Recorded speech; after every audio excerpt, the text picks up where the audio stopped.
this construction requires a number of temporary changes at intersections, all the way from Credit Union out to INView, which is east of Birchmount, and 2019 will be a big year for this. The Eglinton itself has to be widened. They have to finish the widening of Eglinton and pave it so the traffic can operate on it, so then they can get in and do this construction to the guideway, which they've already started on. Most of the intersections to do that paving require closures of either the north side or the south side of the intersection for 2 consecutive weekends. And you've seen a bit of that sequencing right here outside your door. And that's because they have to do the paving on one side one weekend and on the other side the next weekend. Now, the exception is the 2 intersections, the one outside your door and the next one over. And that's because they are concrete road based, they're constructed differently, and so they have a longer time required in order to complete the construction because they have to let the concrete cure, okay? And that takes time. Now, when we talk about restrictions, we have to be careful. We are not talking about full intersection closures. Eglinton Avenue traffic will always be able to go back and forth. Access will be provided to adjacent properties. And work will not occur at 2 intersections side by side. There will be staggering so that there's full operations on each intersection on each side of things. All of this work has been reviewed with emergency services personnel to confirm that fire, paramedics, police can provide service to all the properties and respond to any incidents in the area. Okay? So this is what it looks like. And we have this intersection here of Sloan and Bermondsey, for example. As I said, you've seen something similar to this already outside the door. So, for 6 weeks per side at Sloan and Bermondsey, starting on the north side, where Sloan will be closed, local access only, and then Eglinton and Bermondsey will operate like a T intersection. So you'll be able to travel back and forth in 2 lanes, each direction at Eglinton. If you're coming from Bermondsey, you'll be able to make right and left turns. You'll be able to make right and left turns onto Bermondsey. However, you won't be able to go through either northbound or southbound. So the black and yellow hatching shows the construction area where they'll be putting in the surface so that then traffic will be able to travel on it. The green dashed lines show pedestrian movements to show that pedestrians will be able to walk through the area. The green and white hatched areas show crosswalks, so you'll always be able to cross east-west across the intersection, and on one side or the other you'll be able to cross north-south across the intersection. You'll still be able to get to the bus stops in the area. So on the north side we show that's for 6 weeks, and then it flips and it goes to the south side. So in that case, local access only on the south side, T intersection on the north side. If you get right up near the intersection, it'll be available to make a U-turn to turn around. You won't be able to go through, but if you get that far without realizing what you've done, you'll be able to make a U-turn and go around. Further to the east, Vic Park to INView, where there isn't a concrete road base, it'll be 1 weekend on one side and 1 weekend on the other side, versus over here where we're talking about 6 weeks on one side, 6 weeks on the other side.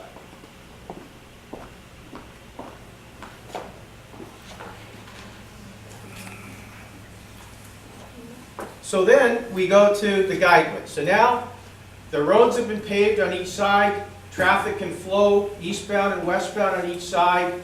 You can access it from the north and the south. But then the next major construction work is the guideway itself. And you saw the video.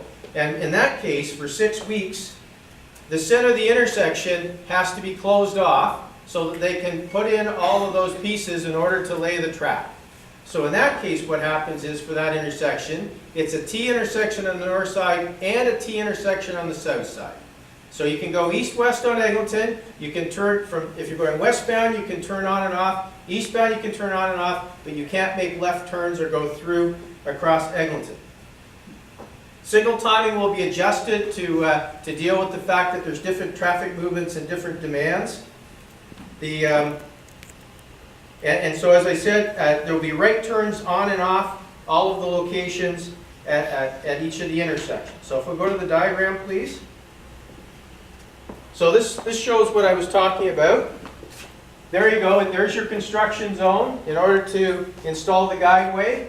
2 lanes in each direction. It's a T intersection on the north and south side, so you can make right turns in and right turns out.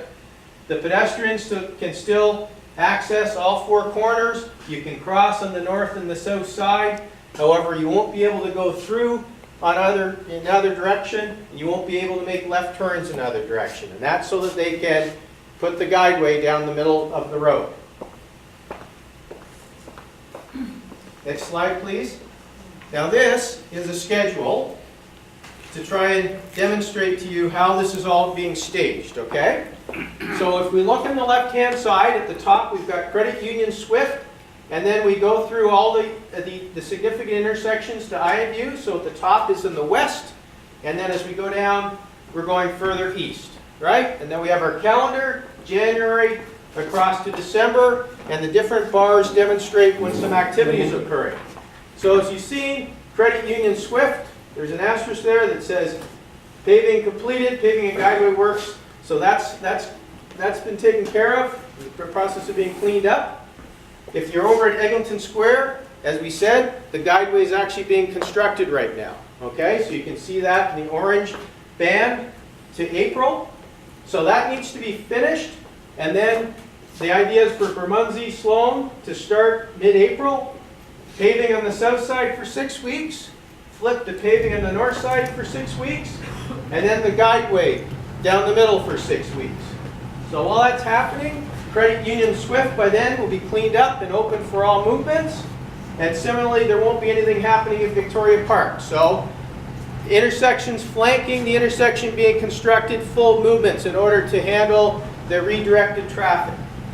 And that kind of staggering happens so that with Eglinton Square cleaned up, pharmacy starts. When pharmacy's underway, nothing going on at Amiki Lebovic or Wharton, but then it's at Thermos Sinop. And so that staggering happens all the way across the corridor, right through to the middle of November. All right, so that's the way in which the traffic and the demands are redistributed. So then the next good question would be, next slide please, what are the buses going to do? Right? Now we have someone here from TTC.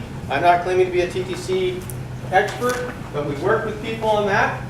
We've come up with TTC detours by route.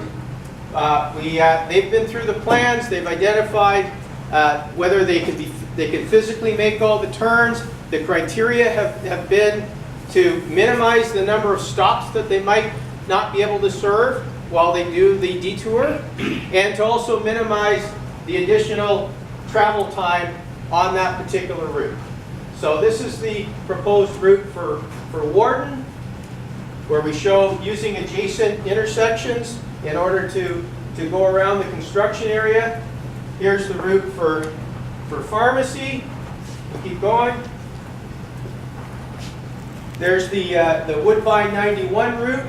In this case, you can see that the diversion is using Mobile, Credit Union Swift, Eccleston, and then back to Sloan. So that's the proposed route. In the one direction. In the other direction, it is to actually come down Sloan to Eglinton and across. And then over at Vic Park,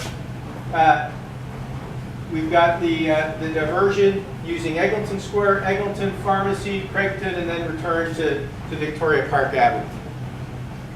Okay, please keep going. And then over at Birchmount, just to give you an idea, again over at Birchmount, this is how it was determined, the diversion routes. Keep going, please. So in terms of on-street, in terms of communications and engagement, many activities.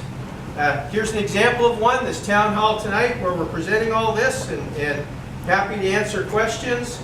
There's a comprehensive campaign that's been planned with on-street activations and information booths leading up to the works at places like Eglinton Square Mall, Smart Center Plaza, Gold Mile Plaza, Eglinton Town Center, etc. Residential lobbies with activations at the TTC stops and including on-street ambassadors at the stops. There'll be distribution of construction notices and wayfinding postcards to businesses and residents. I believe typically that's within 500 meters of the actual location.